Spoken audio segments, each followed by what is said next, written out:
যারা আমার শ্রদ্ধেয়া বড়রা রয়েছেন তাদেরকে আমার অন্তরে শ্রদ্ধা এবং আজকে এই মায়ের বাড়িতে পয়লা শ্রাবণ উপলক্ষে মাতৃ সম্মেলন হচ্ছে। সেই বাড়ি বড় কন্যা জানিয়ে দিল কারণটাও কি। ও খুব সুন্দর ভাষায়, সুললিত ভাষায় আমাদেরকে অনেক কথা সুন্দরভাবে পরিবেশন করলো। তার কথা দেশ টেনেই বলি, ওই যে একটা সুন্দর কথা বললো যে সব কিছুর মধ্যে মা। মাতৃ সম্মেলন আমরা বড় মাকে কেন্দ্র করে করি। ঠাকুর বলছেন মাতৃভক্তি অটুট যত সেই ছেলে হয় কৃতিতত। আমরা ঠাকুরের জীবনচর্যায় দেখেছি তিনি কি অসাধারণ মাতৃভক্তি পরায়ণ ছিলেন।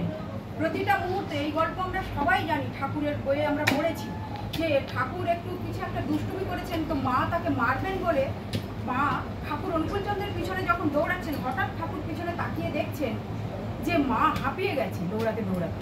ঠাকুর দাঁড়িয়ে গেলেন, মা এসে মানে অবাক হয়ে গেল। এবার ভাই, ঠাকুরের ভাই তখন বলছে কি রে দাদা তুই দাঁড়িয়ে গেলি, তুই তো দাঁড়িয়ে গেলে মা মারবে। বলছে দেখছিস না মায়ের কষ্ট হচ্ছে। তিনি কতখানি মাতৃভক্তি পরায়ণ ছিলেন। এক মা এসেছেন পরম প্রেমময় শ্রী ঠাকুর অনুকূলচন্দ্রের কাছে। আমরা ঠাকুরকে কেন সদ্গুরু রূপে ধরেছি, কেন তাকে ধরে চলবো, কেন এই চলার মধ্যে আমাদের কি লুকিয়ে আছে, সেটা কিন্তু আমরা জানার জন্য আমাদের এই ক্লাস। এক মা এসেছেন ঠাকুরের কাছে, তো বেশ কয়েকদিন পরপর ঠাকুরের দর্শন করছেন। এবার মায়ের মনের মধ্যে একটা ক্ষোভ, দূর বাবা ঠাকুরের ধামে এলাম অথচ বৈদ্যনাথ দর্শন করতে পারছি না। আপনারা সবাই জানেন যে দেওঘর যেখানে ঠাকুর বাড়ি আমাদের, তার পাশেই বৈদ্যনাথ ধাম মন্দির এবং সেটা সারা পৃথিবী বিখ্যাত জাগ্রত, যেখানে শ্রাবণ মাসে শুরু হয় জল ঢালা, বহু ভক্তরা আসেন। সেই মা ভাবছেন যে 2 দিন 3 দিন ঠাকুরের দর্শন করছি অথচ আমার বৈদ্যনাথ ধামে যাওয়া হলো না। মনের মধ্যে একটা না পাওয়ার বেদনা।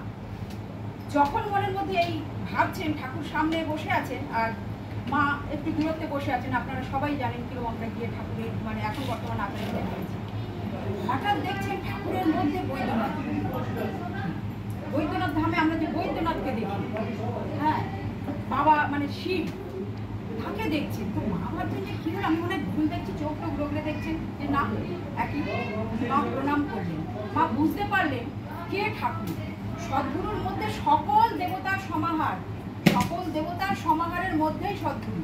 আমি বাড়িতে একটা কথা বলি মাঝে মধ্যে, এটা আমার অন্তরের কথা, আমার প্রাণের কথা। আমি বলি সব কিছুর মধ্যে যেমন আমরা ঠাকুরকে আমি বলি সুপ্রিম কোর্ট, একদম লাস্ট মানে সুপ্রিম কোর্ট। ঠাকুর হচ্ছেন সুপ্রিম কোর্ট। তো সকল দেবতার সমাহারে কিন্তু পুরুষোত্তমের সৃষ্টি হয়। ঠাকুর অনুকূলচন্দ্র হচ্ছেন সেই সদ্গুরু যার মধ্যে সকল দেবদেবী রয়েছে। আবার মাতৃ সম্মেলন করছি, আজকে এই গ্রুপে আমাদের সুস্মিতা দি কথা ও কাহিনী কথা সুরের অঞ্জলিতে দিয়েছে, আমি পড়লাম, খুব ভালো লাগলো। ওখানে এক মা ভাবছেন যে আমাদের বড় মা কিন্তু সবাই লক্ষ্মী বলে, লক্ষ্মী মা, অনেকে আবার বড় মাকে লক্ষ্মী মা রূপেও পূজা করে। এইসব ভাবছেন, ভাবতে ভাবছেন দূর না, বড় মাকে বড় মাই লক্ষ্মী লক্ষ্মী, এমনি ভাবতে দেখছেন বড় মাকে কখনো লক্ষ্মী রূপে দেখছেন, কখনো বড় মা রূপে দেখছেন। অবাক হয়ে গেলেন। আর এক মা, সে ভাবছে যে আমি তো কালী পূজা করি, তো আচ্ছা কালী পুজো করবো নাকি কালীকে বাদ দিয়ে বড় মাকে পুজো করবো, দিশেহারা, মানে কিছুতেই সমাধান করতে পারছে না। তখন হঠাৎ একদিন দেখছে যে বড় মার হাফ হচ্ছে মা কালী, হাফ হচ্ছেন বড় মা। তো এইগুলো কিন্তু একটাও গল্প কথা নয়, সুস্মিতারই একটা রূপে ছেড়েছে, এগুলো কিন্তু আছে।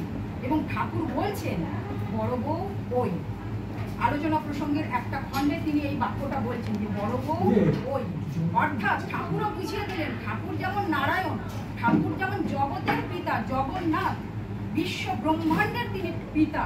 আমরা যদি পুণ্যপুঁথি গ্রন্থটা পড়ি তাহলে ঠাকুর কে, তিনি কে, সেটা কিন্তু পরিষ্কারভাবে বোঝা যায়। তিনি বিভিন্ন সময় পুণ্যপুঁথি তো ভাববাণী গ্রন্থ, ওখানে উনি ওনার ভাবটা প্রকাশ করেছেন। তো ঠাকুরকে সেটা আমরা তখনই বুঝতে পারি।